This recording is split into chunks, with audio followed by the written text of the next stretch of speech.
అర్ధాంగిని కావాలనుకున్నాను కదా, అర్థమైపోతుంది. కానీ నన్ను ఓ అయ్య చేతిలో పెట్టాలనుకున్నా మా అమ్మ కల నెరవేరకుండానే పోయింది. ఇప్పటికైనా మించిపోయింది లేదు. నువ్వు మంచి అబ్బాయిని చూసుకుని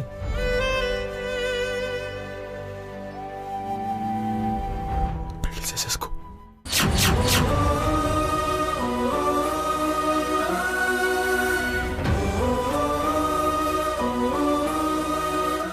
ఏటన్నావు శ్రీశైలం?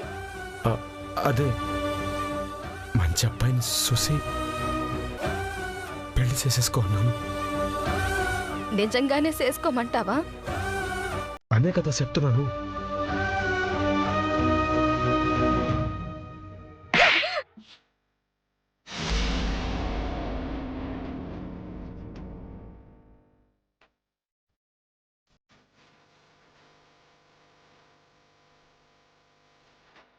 ఆ మాట అనడానికి నీకు నోరెలా వచ్చింది శ్రీశైలం? మరేం చేయను, ఎట్టా చెప్పను. అక్కకి 4 పిల్లలు, అది పెద్దగా చదువుకోలేదు. పిల్లల్ని ఎట్టా పోషిస్తుంది? అందులో 2 ఆడపిల్లలు, వాళ్ళకి పెళ్లిళ్ళు ఎట్టా చేస్తుంది? అందుకే మా అక్కకి పెద్ద కొడుకుగా మారి కుటుంబ బాధ్యతల్ని నేను తీసుకున్నాను. పిల్లల జీవితాల్లో కొలిక్కొచ్చేదాకా నా సంతోషాన్ని, నా జీవితాన్ని పక్కనెట్టేయాలని నిర్ణయం చేసుకున్నాను.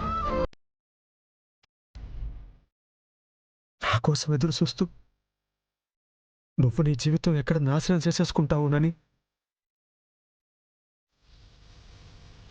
ఆ మాట నీకు చెప్పడానికి నిన్ను పిలిచాను. సీతమ్మ రాములారో అంతఃపురంలో ఉంటాడని ఆయనతో 7 అడుగులు వెయ్యలేదు. ఆయనే ప్రపంచమని అనుకుని వేసింది. అడవిలోనూ ఆనందంగా ఉంది. అలాగే నేను కూడా నీ ప్రేమ కోసమే నీతో నడిచాను. నువ్వు తీసుకున్న నిర్ణయం, నువ్వు చేసే త్యాగం అందరూ చెయ్యలేరు. చావైనా బ్రతుకైనా నీతోనే అనుకున్నాను. ఎప్పటికైనా నా గుండెల మీద పడే తాళి నువ్వు కట్టిందే అవుతుంది.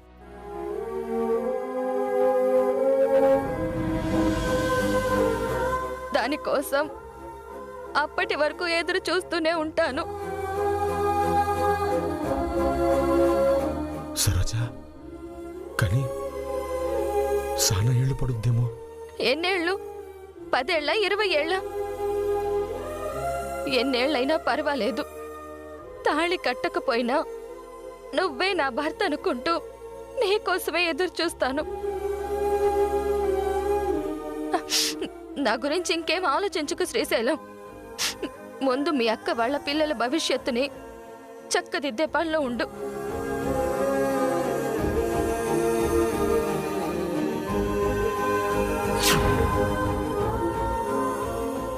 మనసు నిండా ప్రేమ పెట్టుకుని ఎందుకు పెళ్లి చేసుకోకుండా ఉండిపోయావు? సరోజ నేను ప్రేమించుకున్నాను రా. వెళ్ళి గుళ్ళో పెళ్లి చేసేసుకుందాం అనుకున్నాం. సరోజ మెళ్ళలో తాళి కట్టాల్సింది నేను బావ మెళ్ళలో ఉరితాడు చూసి ఆగిపోయాను రా. ఆ తర్వాత కొన్నాళ్ళకి నేను సరోజని కలిశాను. అట్టా సీతారాములు 14 ఏళ్ళు వనవాసం చేసినట్టు 14 ఏళ్ళగా నేను దూరంగా ఉంటాను రా. ప్రేమ దూరం అయితే ఆ బాధ ఎట్ట ఉంటుందో నాకు బాగా తెలుసు. అందుకే ఎట్టాగైనా నీ ప్రేమ గెలవాలనుకున్నా అల్లుడు.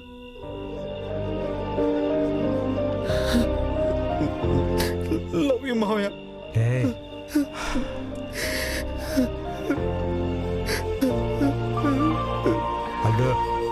ఏ ఏట్రా ఇది ఊరుకోవా నీ ప్రేమ గెలుస్తోందిరా నీ ప్రేమకి సెలబ్రేషను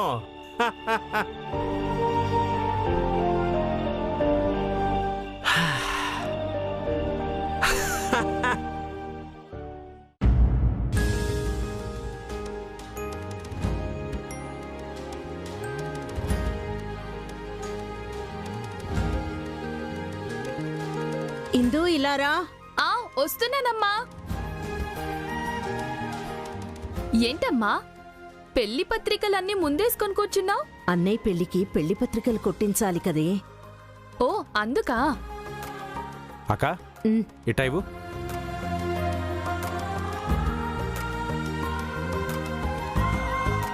వీటన్నిటికంటే బాగుండాలంటావు అంతేగా?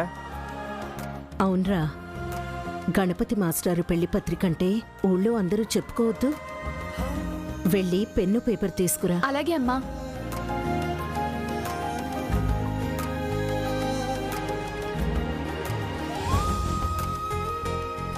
అమ్మా తెచ్చాను. కూర్చో, ఇలా కూర్చో. చెప్పమ్మా. స్వస్తిశ్రీ వ్యావహారిక చాంద్రమానేన శోభకృత్నామ సంవత్సర జ్యేష్ఠమాస శుద్ధ పౌర్ణమి 9/8/2023 రాత్రి 8:42 అనురాధ నక్షత్రయుక్త ధనుర్లగ్న పుష్కరాంశ శుభముహూర్తాన మా జ్యేష్ఠపుత్రుడు చిరంజీవి గణపతి బిఏ బిఎడ్. అక్క ఏవైందిరా? పెళ్లి పత్రికలో బిఏ బిఈడి అవసరమా? అదేంట్రా అలా అంటావు? ఈ రోజుల్లో అందరూ వేయించుకుంటున్నారు కదా. ఇంజనీర్లైనా డాక్టర్లైనా పక్కన డిగ్రీ వేయించుకుంటున్నారు కదా. కరెస్టే అనుకో. మరి అలాంటప్పుడు నా కొడుకు పేరు పక్కన బిఏ బిఎడ్ వేస్తే తప్పేంటి? అక్క లాజిక్ మాట్లాడి నోటి మీద కొట్టింది. నువ్వు రాయివే. అలాగే కింద ఏనుగంటి శంకరం మాస్టర్ గారు అబ్బాయి అని రాయి.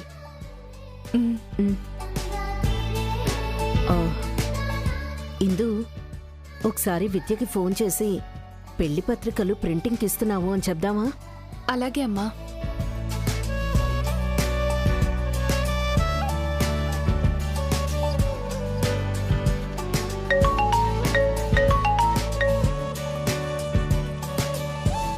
చెప్పండి అత్తయ్య.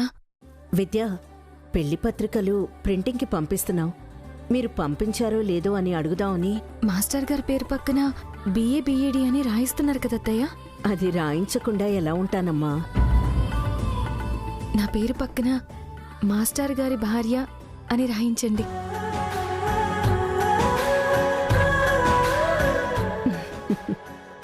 సరేనమ్మా. అత్తయ్య, మాస్టర్ గారికి ఏ కూర పంపించారు? ఏ కూర అంటే ఇష్టం? అంటే పెళ్ళయ్యాక నేనే కదా వండాలి. నా కొడుకు బంగారం. ఆవకాయ దెబ్బ వేసి పంపించినా సర్దుకుపోతాడు. ఈరోజు బెండకాయ కూర పంపించాను. వాడికి ఆ కూరంటే చాలా ఇష్టం. అవునా? సరే అత్తయ్య, ఉంటాను. సరేనమ్మా.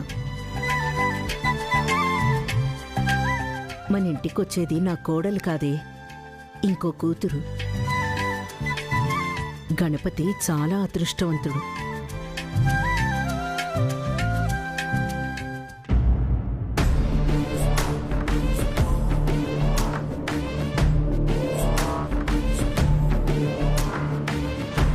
నీ కష్టం పగవాడికి కూడా రాకూడదు శ్రీనిధి. నువ్విలా బాధపడినంత మాత్రాన ఏమొస్తుంది చెప్పు? అందంగా ఉండే నీ కళ్ళు ఎర్రగా అవడం తప్ప నా జీవితానికి మిగిలింది ఈ ఏడుపే కదా.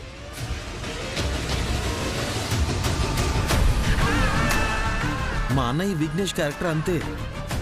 వాడి దృష్టిలో పెళ్ళామంటే వంటింటికి పడగదికి మాత్రమే పరిమితం. గుడికొచ్చి తలెత్తి దేవుణ్ణి చూసినా పక్కన పూజారిని చూసావనుకునే రకం. అవునా? ఆహా, అలానే మనిషి చెడ్డవాడేం కాదులే, భార్య విషయంలోనే ఇలా ఉంటాడు. మీ అన్నయ్య మా అక్క మాత్రం హ్యాపీగా తిరుగుతున్నారు, కానీ విఘ్నేష్ మాత్రం నోరు తెరిచి ఒక్క మాట కూడా మాట్లాడటం లేదు. చెప్పా కదా, వాడంతే, అదో టైపు. నోరు తెరిచి మాట్లాడు, గడప దాటించి బయటికి తీసుకెళ్ళడు. అప్పటికి చెప్పి చూశాను, ఆడవాళ్ళు పూల కంటే సున్నితమైన వాళ్ళు. పెళ్ళి ఓకే అయింది కదా, ఎక్కడికైనా తీసుకెళ్ళి ప్రేమగా మనసు విప్పి మాట్లాడు బ్రో అని. వింటేనేగా. పైగా అదేదో వింత అన్నట్టు నోరెళ్ళబెట్టి నువ్వు తీసుకెళ్ళు అని అన్నాడు. నన్నా? ఆహా కాదు, నాకు కాబోయే భార్యని. అయినా వాడు చెప్పాలా, నాకు కాబోయే భార్యని వారానికో సినిమా, నెలకొక లాంగ్ అండ్ బ్యూటిఫుల్ లొకేషన్కి తీసుకెళ్తాను. Like Ooty, Kodaikanal, Kashmir, Kerala, etcetera etcetera. అయితే అమ్మ ఎవరో అదృష్టవంతురాలు. నువ్వు దురదృష్టవంతురాలివి. నిన్ను ప్రేమించిన వాడేమో పిరికోడు, పెళ్లి చేసుకోబోయేవాడేమో మొరటోడు, అందులోనూ శాడిస్టు. శ్రీనిధి, చూడు, నీ లైఫ్ తలుచుకుంటుంటేనే నాకు చాలా బాధగా ఉంది.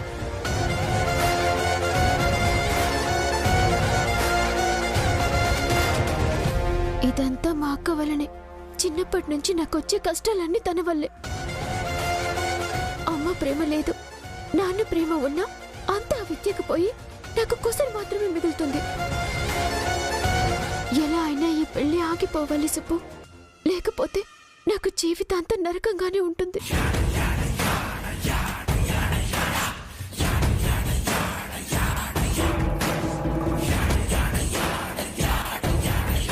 అరే ఏడవకు, నువ్వేడిస్తే నేను చూడలేనిది.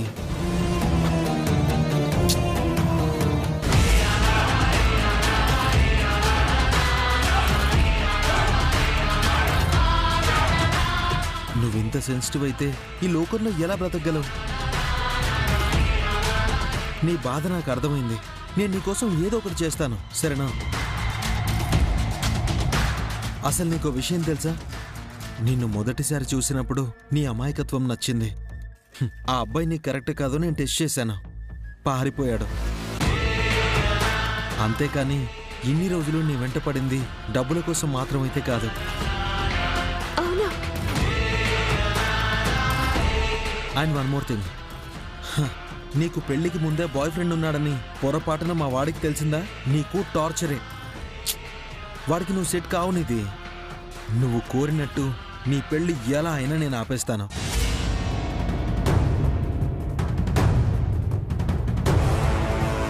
ఆ పని చేస్తే ఈ జన్మలో నిన్ను మర్చిపోను.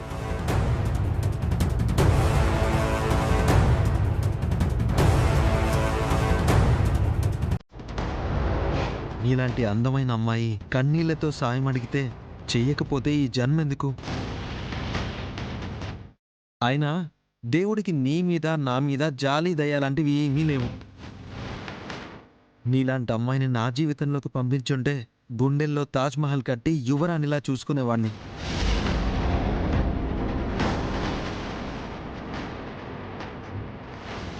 గట్టిగా కోరుకుంటే జరిగిపోతుందంటావు కదా సుబ్బు, నిజమేనా? 100% పక్కా.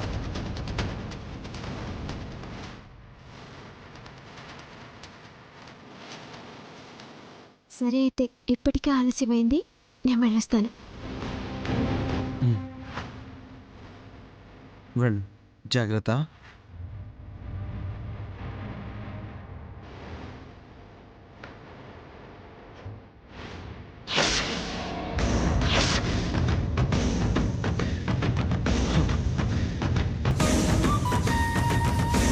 గట్టిగా ప్రేమని నటిస్తూ ఇంకొక 4 డైలాగులు వేస్తే నీ చిన్న కూతురు పడిపోతుంది ఆదినారాయణ. నువ్వు నా కాళ్ళు కడిగి నెత్తిన జల్లుకోవడానికి రెడీగా ఉండ.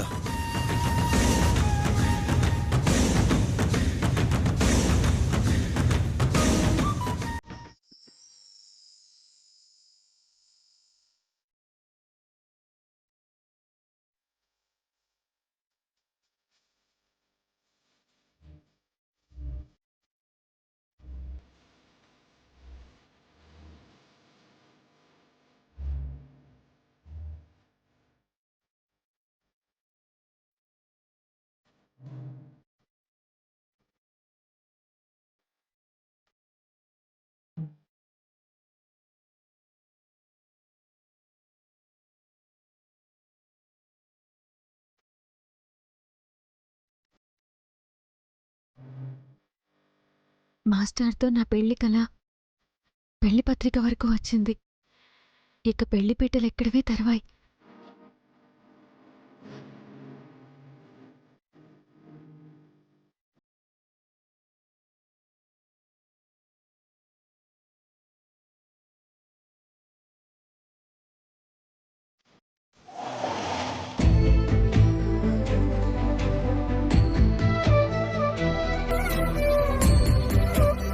ఉన్నట్టుండి కలవాలని ఫోన్ చేశారు. ఏదైనా అర్జెంట్ పనా? అర్జెంట్ పనైతేనే వస్తారా, లేకపోతే రమ్మంటే రారా? అలా కాదండి, ఎందుకు పిలిచారా అని. సరే ఫస్ట్ కూర్చోండి. కూర్చోండి.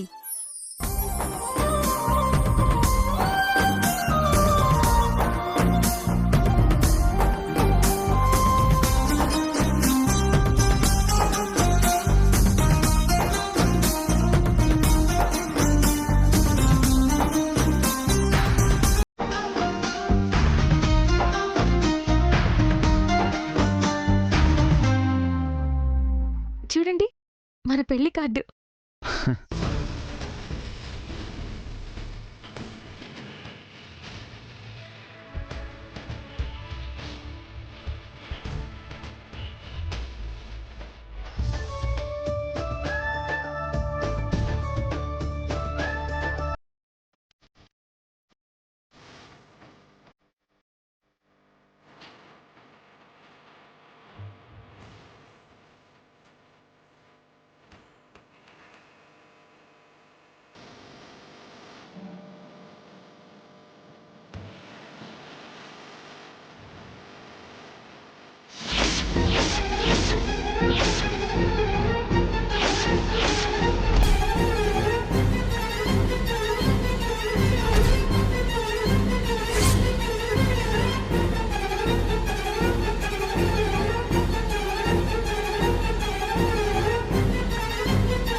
మాస్టారు, పెళ్లి పత్రిక చూడగానే మీ మొహం వెలిగిపోతుందనుకుంటే మాడిపోయింది.